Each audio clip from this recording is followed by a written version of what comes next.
Bonsoir, bonsoir, bonjour, c'est Congo News 24. Chers téléspectateurs, comme toujours avant de commencer notre émission, nous disons merci à Dieu, nous disons merci à nos chers abonnés et téléspectateurs qui nous suivent partout dans le monde entier et en RDC. À l'ordre du jour, chers téléspectateurs, point et zapenza et belé, variété dont beaucoup l'on a une émission qui toque toujours comme d'habitude. Alors, comme étant d'habitude de sangana pour l'émission d'habitude, bon, il s'est bandé comme émission bandi, à la une, premier point, qui est Christian Chiwoli, garde républicaine bandeko, beaucoup yoka ba vérité, pourquoi et comment Fachi a remanié prudemment la garde républicaine. Donc, on développe en émission d'habitude. Deuxième point, chez téléspectateurs, détournement des fonds. Ex-ministre Thomas Louaka attendu au parquet. Bandeko Louaka va bénéficier na parquet et puis à cause de la kuna na parquet comme renseignant parce que ezana gombe il faut comme kuna ko expliquer c'est en sa qualité d'ancien ministre des infrastructures et des travaux publics ndenge nini sokok foner bango nyonso bazwaki ba contrat wana. Alors, chers téléspectateurs, émission Ezaya Kouyinda toujours, Toko Yoka, ba message, Oba Koloba, Pona, Thomas Louaka. Alors, chers téléspectateurs, troisième point, à la une, plainte contre Bruno Chiba. A ju lettre mena ba confirmé, a kende sikona gombe. Yaza iko banga koke na matete. Alors, chers téléspectateurs, Chibala bientôt à la barre et bientôt aux arrêts. Pourquoi? Parce que ma document, oyo ba sengiye et ça somme bandeko. Sur détournement des indemnités de sortie de conseil, le parquet de Matete ouvre le dossier et puis transféré à la Gombe. Ndenge yalinga qui passe à zo banga Matete, bon comprendre kaka. Toko développant en émission. Quatrième point chez téléspectateurs et yindi le sous dossier Kamel. En attendant jugement naye, procès kobana le 11 mai, alors accusé d'avoir reçu un don de parcelles bandeko. Alors ba pesi ba charge nyonso toko décrire yango oyo Kamel akoleka devant la barre. Alors bandeko ezali somo komona ba détournement oyo et komina makambo ba parcelle. Ah Kamel. Alors chers téléspectateurs, toko développant une émission na biso, tous à la connecter, tous bandeko nyo cette émission na biso bandi et comiton oyo toyoka kama solo à RDC. Alors commençons avec le premier. Alors chers téléspectateurs, notre premier point, la garde républicaine. Na point oyo, on va diviser ça en deux parties. Première partie, on va parler de l'installation officiellement au Salamaki na Kanchachi. Et puis deuxième point, on va parler qui est Christian Chiwoli. Et puis comment Fachi a sali remaniement oyo na kitoko nyonso. Alors, Christian Chiwoli a installé chez les téléspectateurs. Il a pris ses fonctions le lundi 27 avril au quartier général de son unité au Kanchachi. Et pas Wapi, Bango, Parade et Salamaki. C'est au cours d'une parade restreinte de prise d'armes que Christian Songe a été installé à son poste comme nouveau commandant de la garde républicaine.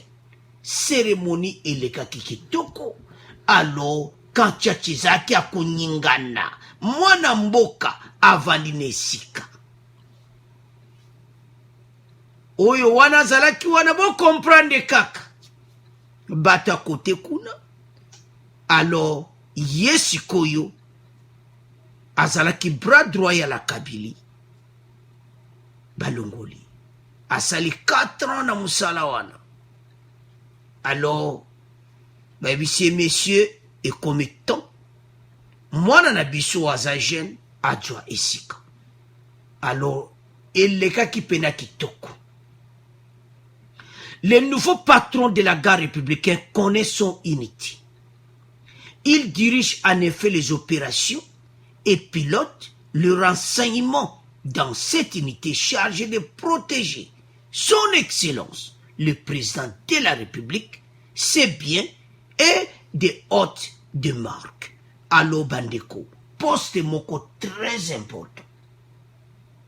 Il fallait que Zalaboyi pour mwana mboka adjoa esika babatela kafachi. Chers téléspectateurs, beaucoup comprennent une émission Oyo qui est Christian Chiwoui. Dans toloba qui na deuxième partie otokoloba yango. Toyeba comment évolution na kati ya garde républicaine ya fachi. Adjoa poste wana ya commandement. Retour sur le parcours du nouveau responsable de la sécurité du chef de l'État. Alors, tamba prononcer kaka date wana, tu expliquer bino qui est Christian Chiwoui. Présenté comme un homme réservé, confiant, loyal et surtout très efficace. Mais avant que na muzindo ya Christian, tonto lobalika moko. A remplaçaki bras droit ya Kabila. On a écarté le général Gaston Ilunga Kampeti. Aza sous sanction de l'Union européenne. Il dirigeait depuis 2014 cette unité. Alors, et comme il temps, va remplacer le président de la République étonne tout le monde en annonçant son remplaçant, Christian Chiwoui. 51 ans. Chers téléspectateurs, Neto Lobiaza, homme réservé Christian, loyal. Donc depuis à côté de Moussala wana fatia zo teleka nyende bozo zo pese mboto wana. Do zo teleka nyabi mwana oyo ba qualité zaliao. Kon fatia za kambangu te. Atiki nanu mutala Kabili Ilunga Kampeta zana wana bras droit ya Kabila azotala. Parce que ça a nani ya ko remplacer pour na libela na ba mandat na inyos. Donc pendant 10 ans, oyo fatia ko sala wana, pas c'est beau comprendre que fatia ça ni 10 ans. Nebi belé ba oloba okoma. En 2023 ba ko voter yé. Donc 10 ans ndeto sabino. Alors, fatia tel na 10 ans ngana ko zana pouvoir ne bonga oyo. Alobe mwana oyo. Azana. Donc, bataille, il va comprendre au pénaï. Les nouveaux, bah, pesi combo naï. Monsieur sécurité, vous comprenez, kaka. Monsieur sécurité du président de la République a toute la confiance de Fachi. Ces postes hautement stratégiques requièrent la confiance totale du chef de l'État. La nomination du général-major Christian Chiwoui pour s'occuper de la sécurité présidentielle témoigne de la confiance que lui porte le président de la République. Azamwana moka koli na kati entourage wana. Donc fatia yebi oba lubake na yebi na ba façon tout. Donc a yebi pena Christian. Bâtir place wana. Chers téléspectateurs, ba médias internationaux ba lobby pour na Christian Chiwoui. C'est l'homme qu'il fallait. Yango ba bambi et combo monsieur sécurité. Bon comprendre somo. Ba mona ka ba action de facha talaka meno ba mouvement ta ba tambola. Oyo. yoyo. Donc 10 ans oyo Christian azane bonga ti bo comprendre kaka ti na 2028. Alors to tika mona bino to komo le kana deuxième point. Alors, chers téléspectateurs, deuxième point. Thomas Louaka invité au parquet général près de la cour d'appel de la Gombe. À cause de la kuna bandeko. Donc, eko yinda kuna parce que yé ba bengi à titre de renseignement. Alors, sera entendu ce mercredi 29 avril par le parquet près de la cour d'appel de Kinshasa. Donc, nous ça l'émission, donc assez à l'écaki déjà. Donc, ma solo nenge l'écaki kuna. Alors, tokuluka, l'émission koya to pesa passe ndeto ça l'émission. Déjà, y a assez à l'écaki déjà na Gombe. Alors, chers téléspectateurs, à titre de renseignement dans le dossier Sokok et Foner, concernant l'exécution du programme de 100 jours. Et l'okoba mona qui est le sous-suspect, a wumisa été mbala moko, a signé, a pc vert, misala ekei, na arrêté wana. A y que 5 jours pour donner son aval. Ba mona ngo clair te. Dossier zambango. Trepi ba ebi ke Foner so azara kata masolo, bo ebi kaka yeba ko pamba. Do Baramos, ya kopera karape. Allez ici tomate. Alors, Thomas, qui comme renseignement, m'a expliqué comment il avait autorisé le contrat de gré à gré conclu entre OVD et Sokok pour un montant au Bapesi. Alors, chers téléspectateurs, déjà wenga boyebi ke yepe bakangaki, ba dossier oyo source nango nini Kameri. Mais toujours un point souka. Pour yindi sous caméra chaque fois, pas de problème. Mais, tobe sa point, depuis sa point na souka. Alors, tant où y a Komakuna, Thomas, j'en suis sûr, on lui a donc passé, il est qui déjà, l'été au salle l'émission haute. C'est en sa qualité d'ancien ministre d'infrastructure et travaux publics qu'il a été invité par le parquet sur le contrat lui lié Sokok Sud Kivu au Foner. Sous son mandat et dont les travaux n'ont pas été exécutés alors que l'argent était débloqué du trésor public. Bambongo ebimi misala etika ko salama te. Babi, oh, mais c'est compliqué. Alors, chers téléspectateurs, comme d'habitude, Toyoka extrait Oyo, si Thomas Louaka, Bongo, to continue mission na biso.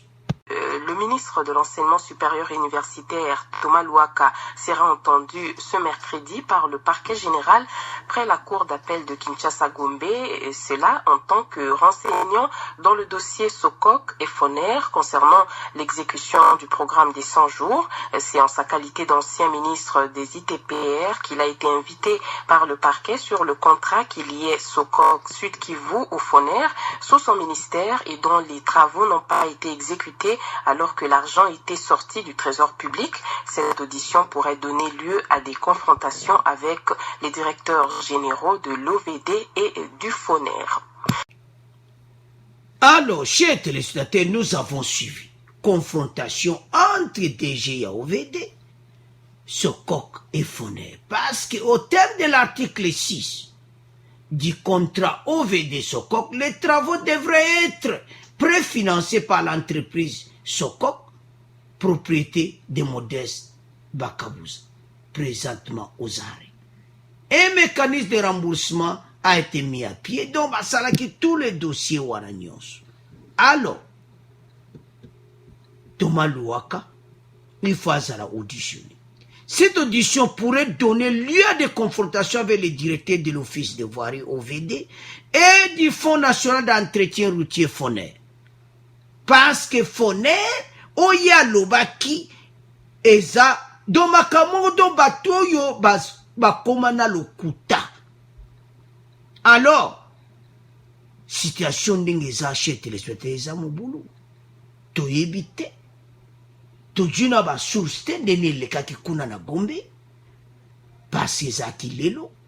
Alors Thomas Luaka akoti na badossier oyo boyebi kaka ndenge ka bakenda badossier malembe. On sait pas ce qui peut arriver.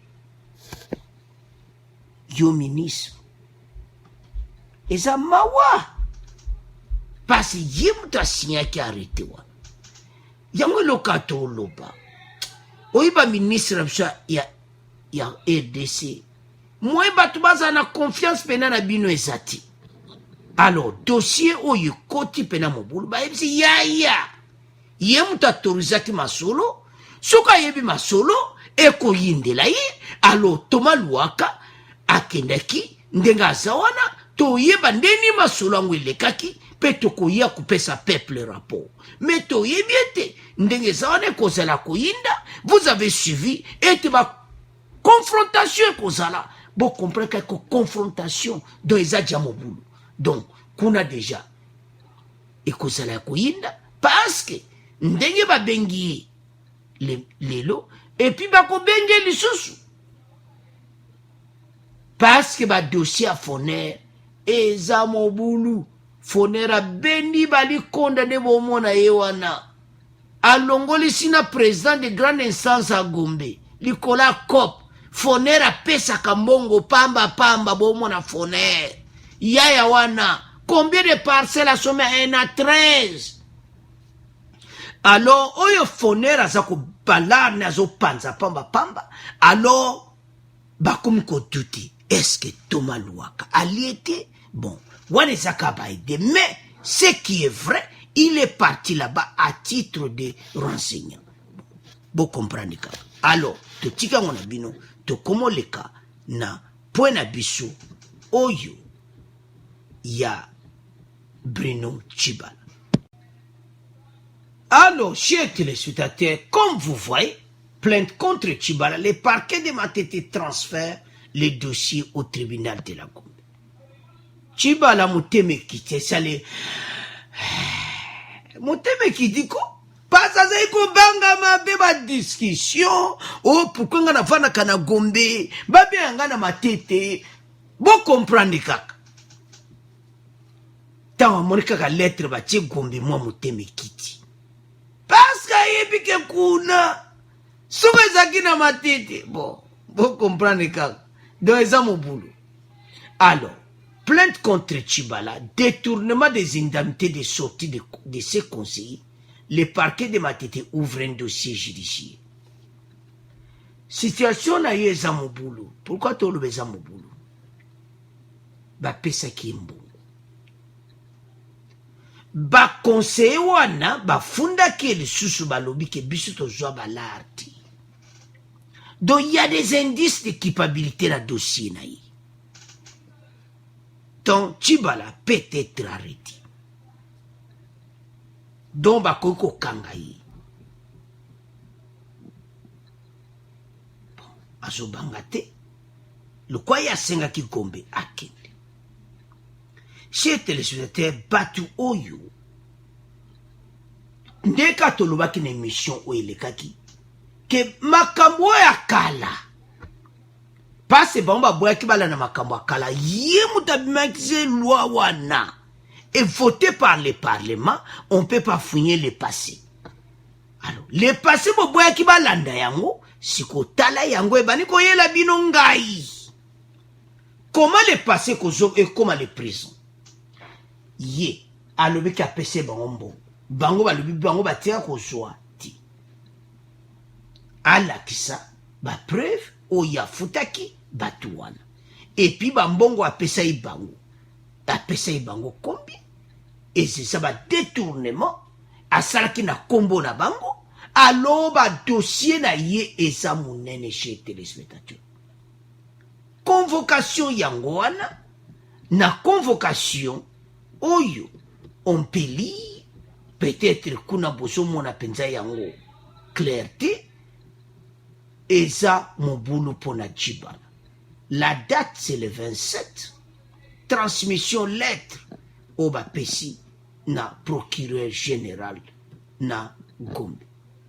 J'ai l'honneur de vous transmettre en annexe pour disposition et compétence, c'est conformément à l'article 104 du fonctionnement de la Cour constitutionnelle, la lettre plainte du 10 avril par le collectif des conseillers et charge d'études du cabinet du Premier ministre Bruno Tshibala.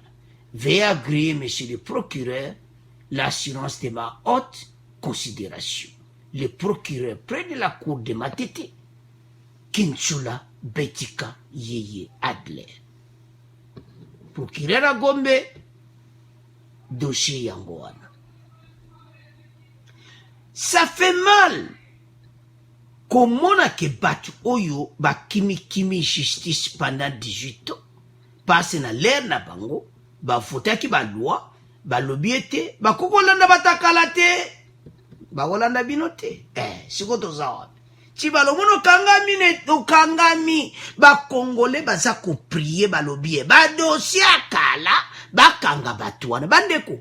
Tozo mona ba commentaire na bino. O bakanga boy, bozala malembe,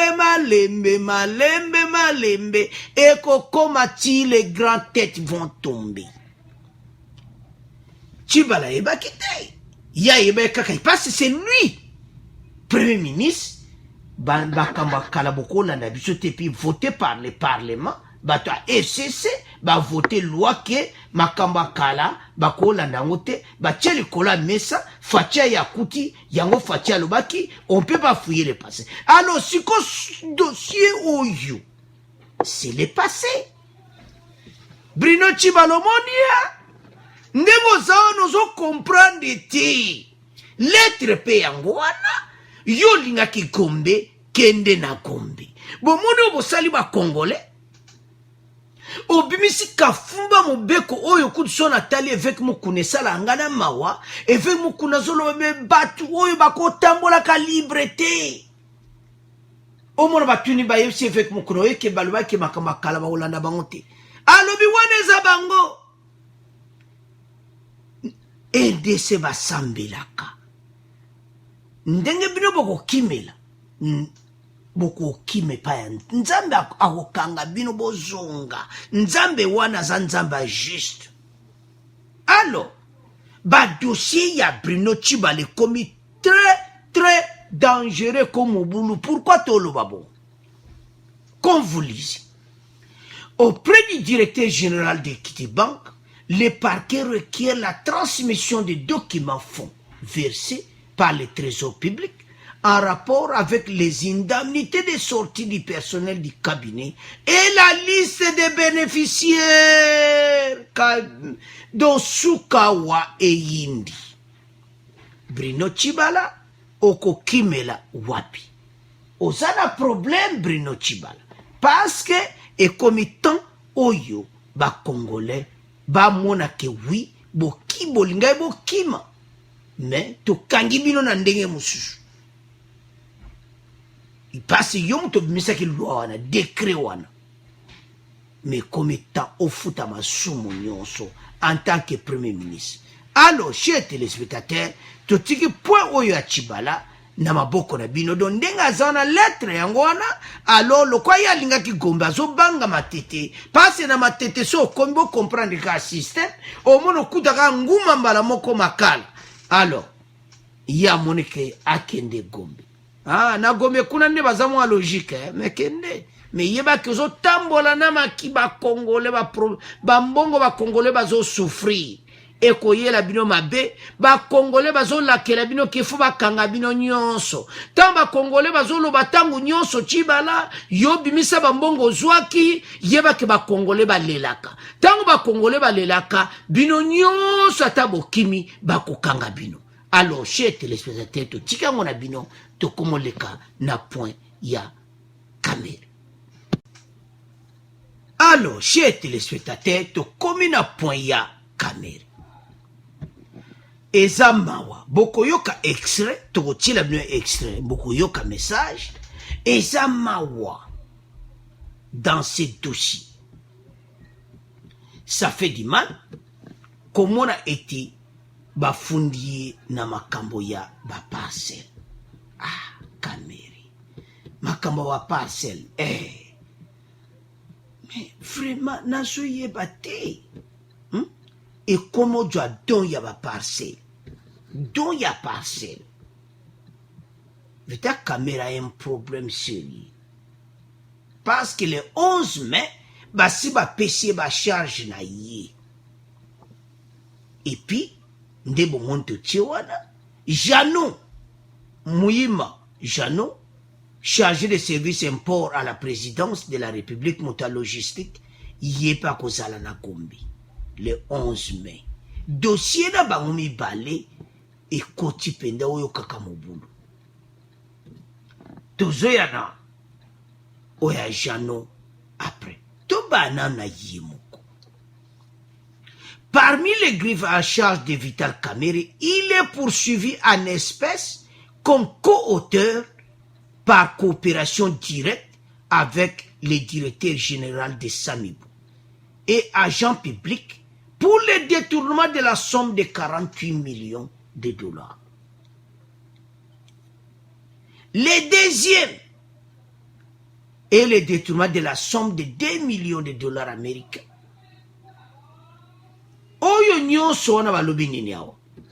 L'acceptation indirecte par l'intermédiaire de Madame Soraya Mpiana. Ah. Et ça m'a oui, Kamerhe, bon, je ne sais pas. Moi, na bateau à bouillir. Moi, na bateau à bouillir Soraya Mpiana. Bon, comprenez qu'à moi, na JB. À côté, na dossier bizarre. Et sa belle-fille de l'achat à son profit, c'est-à-dire à son profit de la concession mesurant 70 mètres, 600 mètres, située sur la Bengalema, au quartier Basoko, dans la commune d'Engalema, en fait d'abuser de son influence royale en tant que directeur du cabinet du président. L'acceptation indirecte par l'intermédiaire Yamwana, une parcelle. Mais je ne sais pas, est-ce que vraiment Oyazo Salazo comprend d'ango? Donc il y a parcelle. Mais bon que Hermoso Nathalie Kamerhe n'a pas comprendre. Tu même galé mon de mes missions à comment on il a un problème sérieux. Sérieux.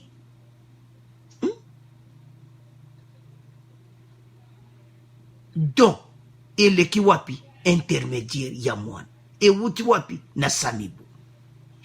Mais je ne sais pas comprendre ta théorie. Oyo tuwa nezo kote infraction.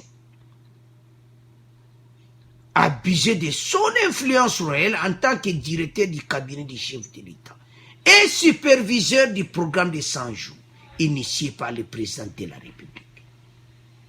Ezamawa.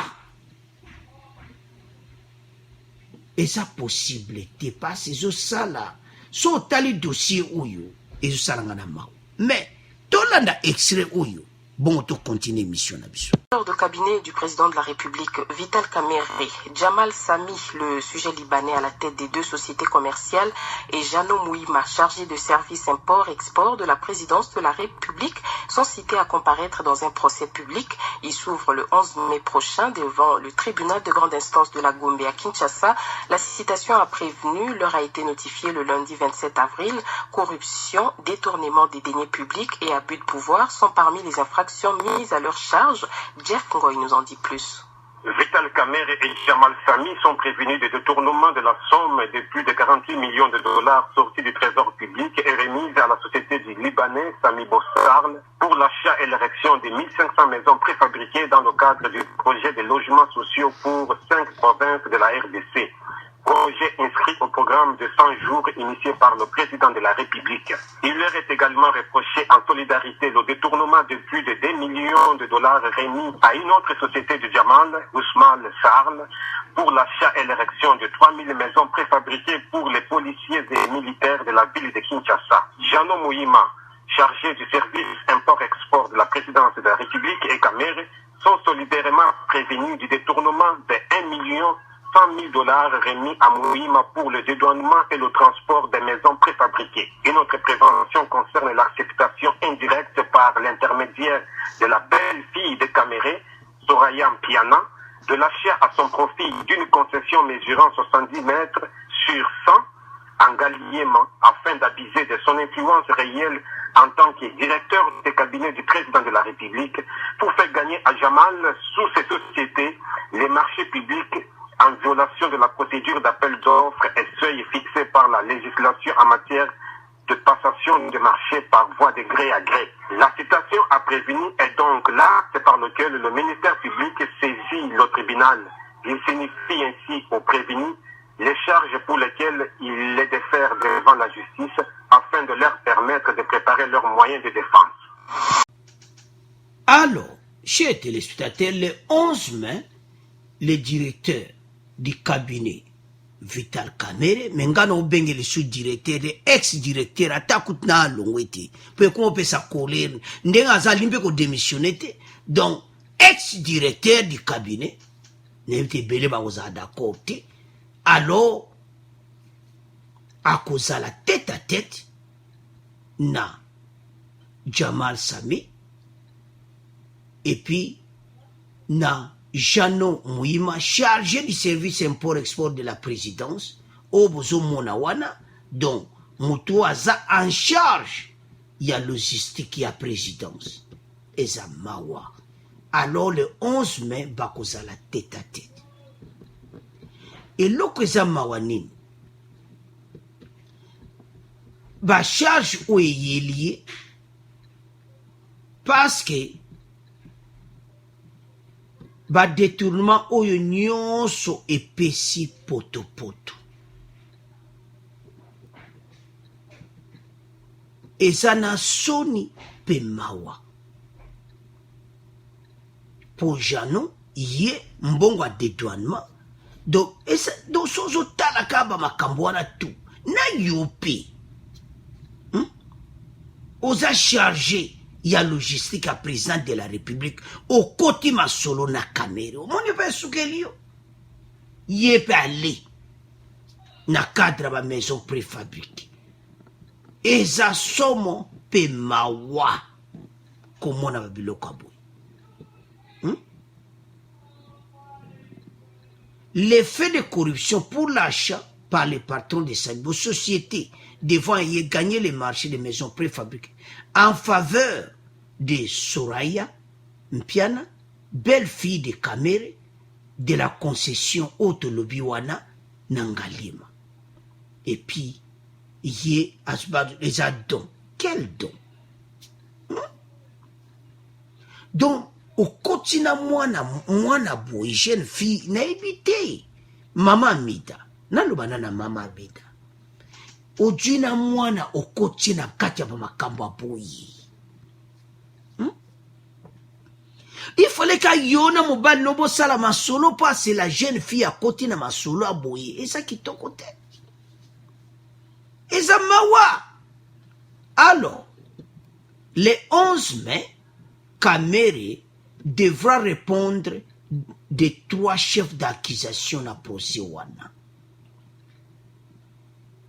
Mbongo ya ba maison préfabriquée, corruption, na makambo ya ndaku, influence, yomutoza ya chef de l'État, et comme na doba na ba parcelle, ba pesa yo ba kabila yo. Donc, ozo mona que donc, ba détournement ne comme be bizarre. Même ils n'ont présenté mission, zo sa na mawa. Kuyiba ya boy na yibite. Soka kana kiango koma. Obitonga na taliboy. Makamba parcelle. Dans na taliboy. La jeune fille. Aya pesio don. Odu don parcelle. Donc, moi, on a salle intermédiaire. Parce que moi, on n'a pas ça la société. Mais la société effective, kakotozolo. Dans la place, Bakangeli Kamerhe. Baksa Bambongo, on est belé belé. Ba maison préfabriquée. bamakambo ebele me Kamere azokende prison. Ba oyo bazoko ondima ngo te donc aza wana mpena direction donc azokende nazomona comment se sauver te mais lozosala pasi ba dossier bizarre. Il y en a beaucoup. L'exemple est typique. Et puis je ne comprends pas. Mwana bato ya JB akota na masolo na niveau ya boye. La jeune fille akota na kata masolo boye. Ya muzindo. Komba mwana Soraya Mpiana ekoma partout.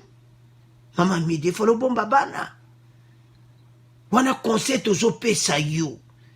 Il fallait que osala masolo na mobali na yo botika bana. Komba mwana eza jasali. Et puis na kata dossier oyo bakokatela ye combien d'années na peine na ye batie dossier ya Soraya Mpiana na kati. Pas za moko ba preuve. Oya kujua punition na ye, peine na ye ça combien d'années. Ça fait mal chez les téléspectateurs. Alors, tout tika ngona bino, chaque jour dossier Kamere zo misaka ba makambo. Lobi si au moins dossier monsieur bimi, ne tu as parcelle. Tu es bakite, ne ko bima. Lobi to yoka su mususu. Bon. To c'est quand le 11 mai et ko yinda. Alors tu va so combien d'années ba ko katela. Mais tu bete ba ko katela. Bata INC o bazo saba makele le corona Bukavu botika caméra za mukanga. À vous de commenter tout comment les canaux résumé émission. Alors, chers téléspectateurs, premier point de l'Oba qui garde républicaine, Christian Zaki installé, et puis de comprendre qui est Christian, comment Fachi a nommé la place wana, ndenge ni ba ekarte muta Kabila. Alors, et ça pena kitoko mwana mboka za na place wana Jessica. Et puis PC pena kitoko. Deuxième point, Thomas Louaka, en tant que ministère ya travaux publics, asien ki ba dossier wana pona ko pesa faveur na ba contrat OVD Sokok. Alors, akene ko samba to ko pesa bino ba compte rendu nango. Et puis troisième point, il y a Bruno Chibala a dû lettre na ye pona ko ke na Gombe et puis pour asuka oito lobi ya Kamere. Alors, chers téléspectateurs, comme toujours, bo abonner massivement, bo aider biso. Alors, chers téléspectateurs, tout tika ngona bino, merci pour nos commentaires. Merci pour ndenge bolandi émission oyo. Au revoir, à la prochaine.